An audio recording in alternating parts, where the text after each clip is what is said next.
Welcome to A-Level and AP Physics. In today's lesson, we will discuss past paper questions on mechanics from October-November 2022, paper 1. And in this lesson, we will discuss these questions in detail so you can have better understanding of these questions and also you can improve your conceptual understanding of these topics. Let's study together. Let's improve together. In today's class, we are talking about October-November 2022, paper 1. Total time for this exam is 1 hour and 15 minutes. And there are 40 questions on this paper and you need to answer all the questions. And total mark for this paper is 40. It simply means that you have 1.8 minutes for each question. On the second page of exam paper, you can also find values of some constants, and if you need value of any constant for some calculations in your exam, you can come to the second page of your exam paper and you can find value of constant. And for AS physics, you will need these values of constant.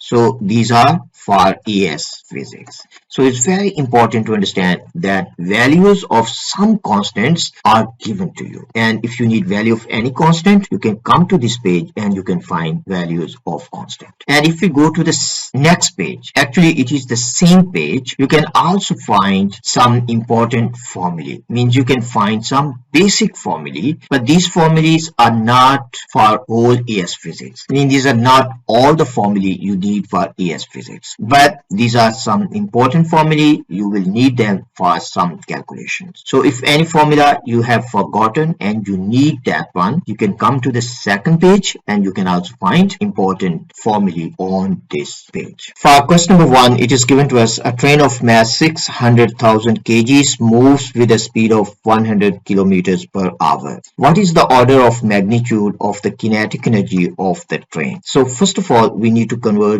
speed into meters per second. So simply we can say in this case we have 100 kilometers per hour. We have to convert this one into meters per second. So simply we can write on here we have 100 kilometers per hour, and we will multiply this one with 1 kilometer in denominator, so we can get rid of kilometer with kilometer, and 1 kilometer is equal to 1000 meters. And we need to get rid of hours, so we can multiply with this 1 hour, and we need to divide by 1 hour as well, and 1 hour has 3600 seconds. So now simply we can cancel. So in this case, kilometer we can cancel with kilometer, hour we can cancel with hour. So we have 100 kilometers per hour is equal to this many meters per second. We can also cancel these two zeros with this one. So simply we left behind 1000 meters per second divided by 36, and if we solve this one, our answer will be 27.7 meters per second. So we have converted 100 kilometers per hour into meters per second. And now we need to calculate kinetic energy. And kinetic energy, simply we can calculate kinetic energy is equal to 1/2 mv square, and value of mass we have, and value of speed also we have calculated. So this is value of mass, and we need to multiply with 27.7 square. If we solve this, our answer will be 2.31 times 10 to 8 joules. So this is value of kinetic energy. For this question, we need to find order of magnitude. Order of magnitude. So this is order of magnitude. So the answer for this question is D. For the second question, we need to find out what are the SI base units of electromotive force. So first of all, we need to understand electromotive force. Electromotive force simply is equal to energy transferred per unit charge. Energy transferred. So we can say EMF is energy transferred per unit charge. Means energy transfer from chemical energy, or simply we can say from any other form of energy to electrical energy per unit charge. We call that is electromotive force in a battery. So we can say energy transferred per unit charge. So this is the first main concept you need to understand. Energy transfer per unit charge. Now we can write down this is E, divided by Q, energy transfer per unit charge. Now we need to understand SI base units for energy. You can use any formula for energy. I will be using mgh because this is quite straightforward one. So for mass we have kg, for g we have meter per second square, and for height we have meter. So SI base units for energy we have kg meter square per second square, and we can also write down SI base units for coulomb. Q is equal to IT, and SI unit for I is ampere, and for time is second. So simply we can write down base units for energy and charge here now. For energy we have that is kg meter square per second square, and for charge we have ampere second.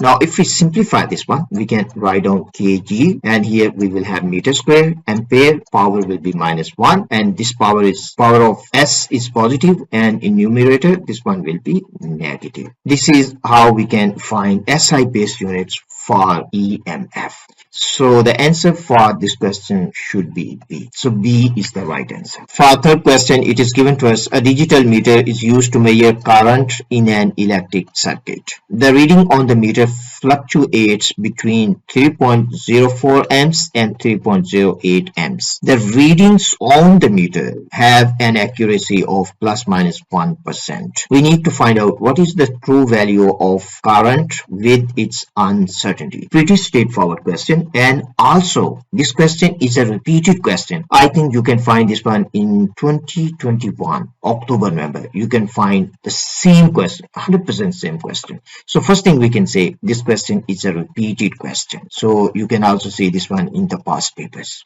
Now we need to calculate true value with its uncertainty. To calculate uncertainty, simply we will use this method. To calculate uncertainty, we will use half range method. So we will take the maximum value, maximum minus minimum, and we will divide by 2. So you can calculate uncertainty. So what is the maximum value? So first of all, we will take maximum value. Maximum value in this case is 3.08 plus 1%. So plus 1% means 1% of this one. So the 1% of this one will be 0.03, and this is 3.08. So we will get 3.11, and we can also find the minimum value. So this one has to be minimum value. We are talking about minimum. So this is the minimum. So this is 3.04. So we will subtract 1% of this value, means 0.03. So we will get this is 3.01. And now we can find out uncertainty. So we have maximum value 3.11 and minimum value we have 3.01, and this is divided by 2. So we will get 0.05. So this is the absolute uncertainty. I mean, this is the value of uncertainty. Absolute uncertainty we have calculated. Now we need to find the true value. True value we have to find out. True value means the mean value. Mean value we can calculate. That will be 3.08 plus we have 3.04, and this is divided by 2. So we will get in this case 3.06. So this is the mean value, means this is the true value. So we can write down in this case our final measurement, or simply we can say final answer. Final answer in this case is final value. It's better to say the final value, or you can say the final reading. The proper way to say this one, final reading, when you will write down in this form: 3.06 plus minus 0.05. So this is how you need to write down your final reading or final measurement. So the answer in this case will be C. So this one is the right answer. This is a beautiful way to answer this question. I can use another method, long method. I can calculate separate, then I can combine, but this is a beautiful way to answer this problem. For question number 4, we need to find out which quantity is a vector quantity. Density is not a vector quantity. Mass is not a vector quantity. Volume is not a vector quantity. Weight is a vector quantity. So the answer for this question is D. For question number 5, it is given to us: a stone is projected horizontally at time t is equal to 0 and falls. A resistance is negligible. The stone has horizontal component of velocity Vh and a vertical component of velocity Vv.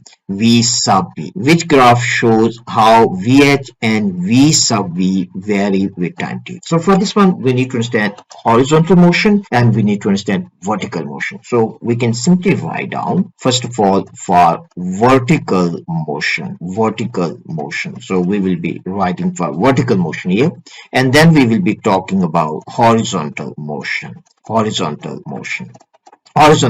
And in this case we throw stone horizontally, so we can imagine this one is the stone and we throw this one horizontally, so the stone will go like this. So we can also imagine this one is the ground, this is the ground. So when the stone is falling, only one force is acting on the stone, and that force is the gravity, means the weight is acting downward. So the net force on the stone is weight, so it is accelerating downwards. So we will say acceleration vertically, A is equal to G. But there is no force along horizontal. So we will say along horizontal there is no force. As there is no force along horizontal, so we will say horizontal acceleration, we can say V sub H, this one is equal to 0. We can say AV means along vertical, acceleration is equal to G. So it has constant acceleration. So along vertical we can say acceleration is equal to G, but along horizontal acceleration is equal to 0. So acceleration is equal to 0, it simply means that horizontal velocity will not change, it will stay constant. But there is acceleration along vertical, it means vertical velocity will keep on increasing with constant value. So these 2 points we need to understand. So we will say VV, it will increase with time, but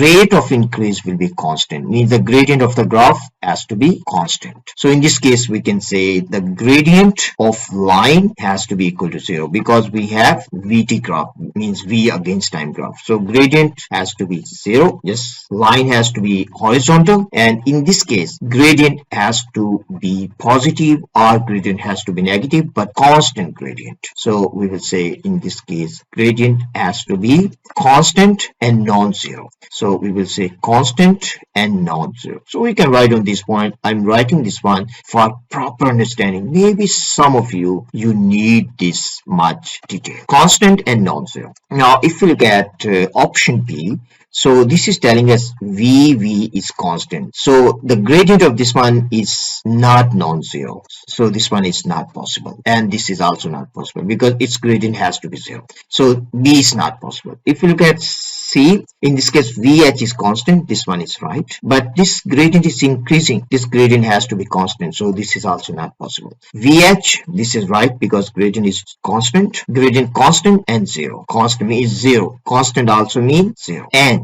in this case gradient is increasing, and this is wrong. So if you look at option A, in this case VV means V sub V, velocity is increasing at constant rate. Rate of increase of velocity is constant, gradient is constant and non-zero. So this one is right. And gradient of horizontal velocity, this one is constant and this is 0. So it means this is possible. So the answer for this question is A. This is very straightforward question. If I just simply look at this one, I can understand velocity, vertical velocity has to increase at a constant rate and horizontal velocity has to be constant. So the answer for this one is A. I try to explain you in detail. Maybe some of you need this much explanation. So that's the main reason of explaining in detail. For question number 6, it is given to us: on Earth, an object takes time t sub e to fall from rest through a vertical distance h. On the Moon, the same object takes time t sub m to fall from rest through the same vertical distance h. The ratio acceleration of free fall on Earth divided by acceleration of free fall on the Moon is equal to 6. It simply means that a sub e divided by a sub m, this is equal to 6. From here we can say that a sub e, this is equal to 6 times of a sub m. So we can get this information from this ratio. And it is given to us A resistance is negligible for the object on the Earth and on the Moon. And we need to find the ratio between T sub E and T sub M. So the best way to answer this question is, in this case it is given to us same vertical distance, and they start from rest. So we can start with kinematic equation, because in this case acceleration will be constant and objects are starting from rest. So simply we can say S is equal to ut plus 1/2 at square. In this case, initial velocity is 0 because they're starting from the rest. So this one is equal to 0. So we can write on S, that is equal to h, and this is equal to 1/2 at square. And we can rearrange. We can write on 2h. This one will be equal to at square. As they have the same height, it means this is constant. At square, it means it's constant for two stones on the moon and also on the earth. Means the product of this one is constant. So we can start with this one. We can say a sub e times t sub e square. This one has to be equal to a sub m times t sub m square. And we need to find the ratio between te by tm. So we can rearrange this one. So we can say t sub e square divided by t sub m square. This one will be equal to am divided by ae.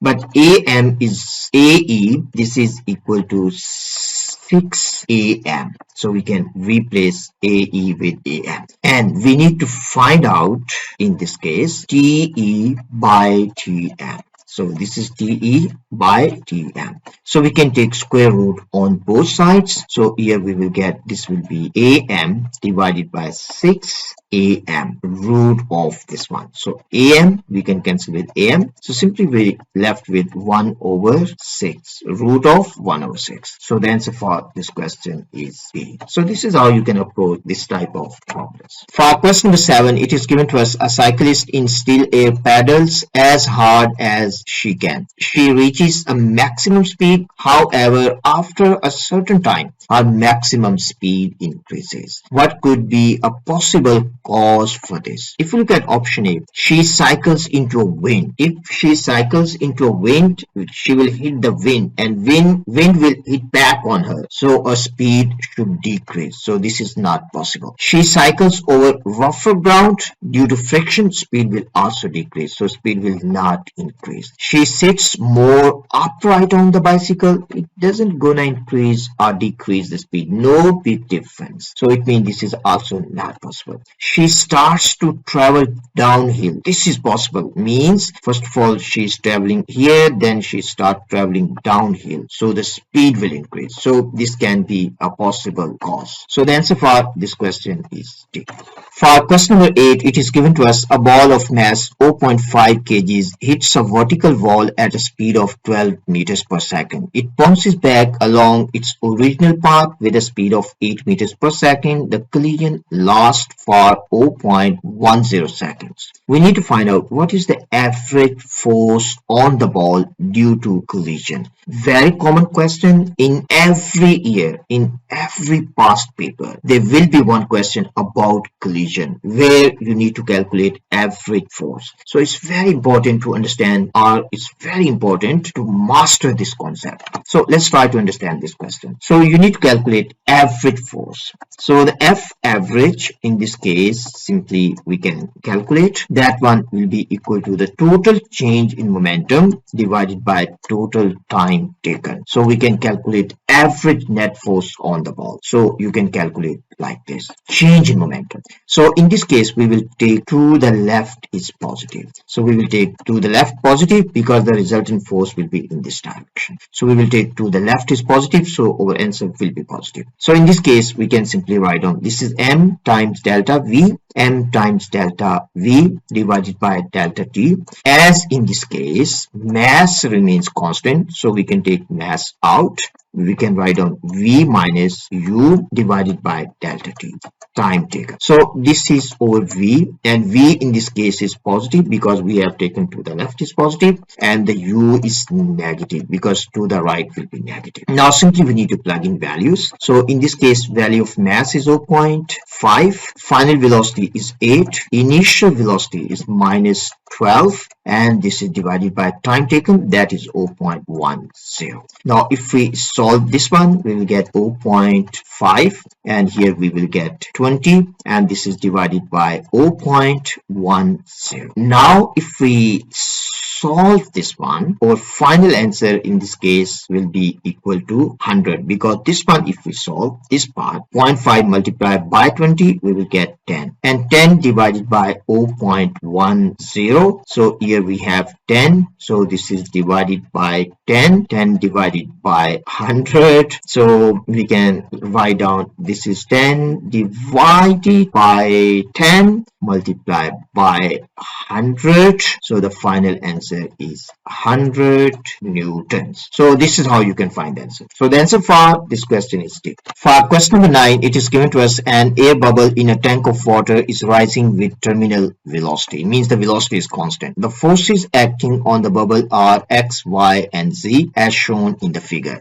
The upthrust on the bubble is X. Upthrust on the bubble is X, so this one simply we can label. This one is upthrust. But now we need to find out which statement about the forces is correct. So we have one force, this is one force. So I can use arrow, red color for this one. And we have an other force, that is this force. So now we need to find out which one is the weight and which one is drag force. Which one is weight and which one is drag force. First thing we need to understand, as this bubble is moving at a constant velocity, so it means option D is not possible. This is telling us X is greater than, so this is not possible. B is also not possible. This is telling us X is greater than Y plus Z, so this is not possible. In this case, as it is moving at a constant velocity, mean it is rising with constant velocity, so it simply means that X is equal to Y plus Z. Now we need to find out which one is Y, which one is, means what is Y, what is Z. So this Y,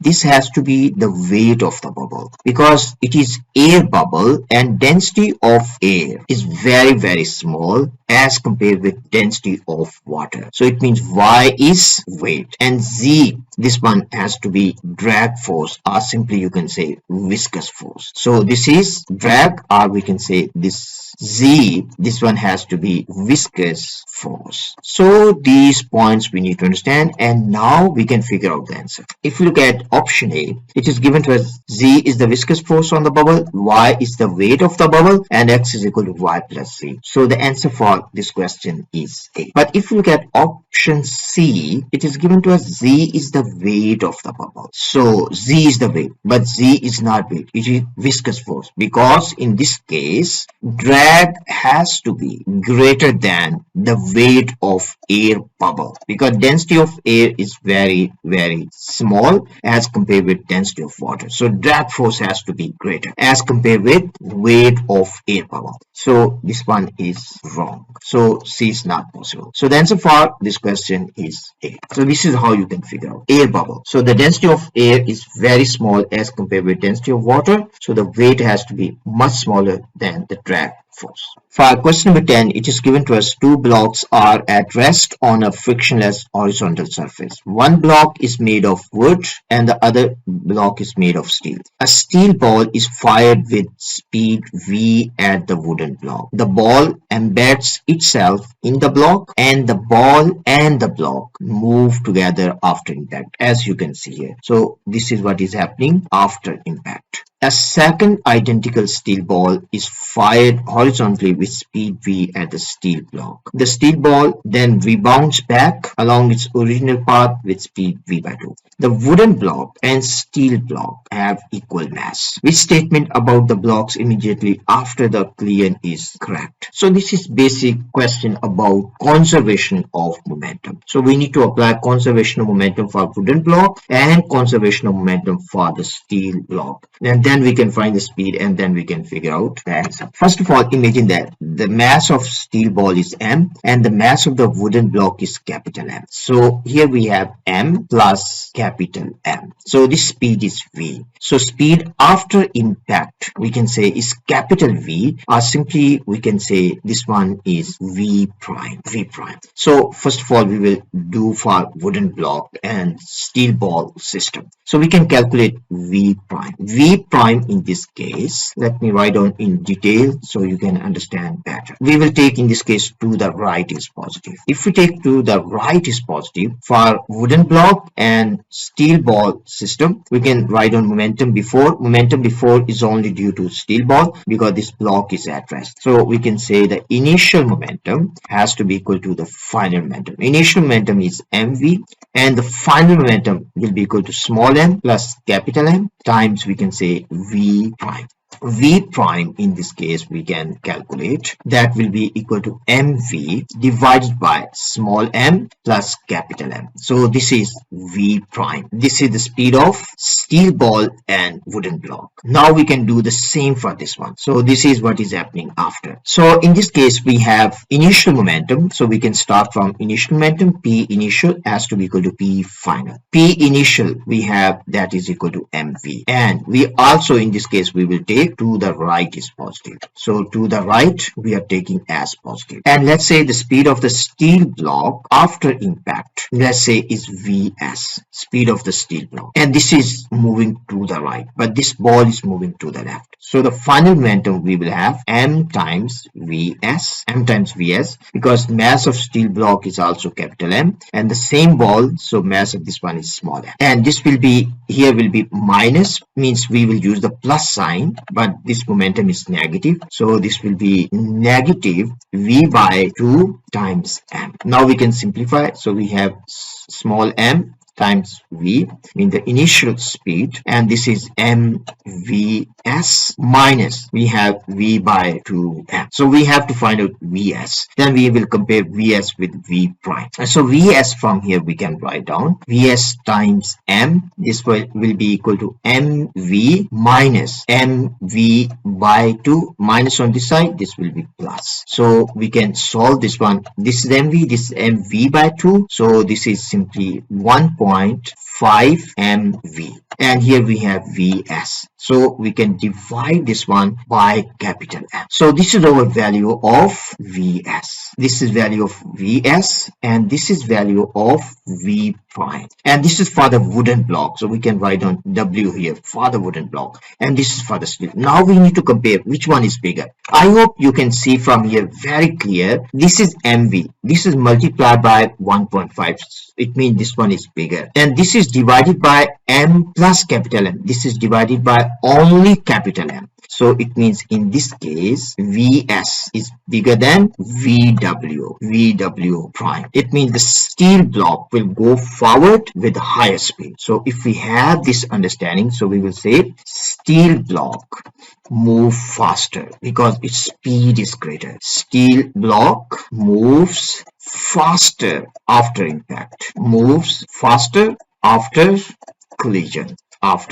So we will be using this understanding to answer this question. Look at option A. Both blocks must travel with the same speed. No, the speed is different. We have just calculated. Steel block must travel faster than wooden block. Wonderful. So this is our answer. Wooden block must travel faster. No, it has to travel slower. The mass of the blocks and the steel ball are needed to determine which blocks travel faster. We don't need to determine. We can simply assume, we can calculate. We don't need their masses. So this is how you can answer this problem. I hope this is clear to you. In this lesson, we have discussed first 10 questions, and in tomorrow's lesson we will discuss more 10 questions and so on.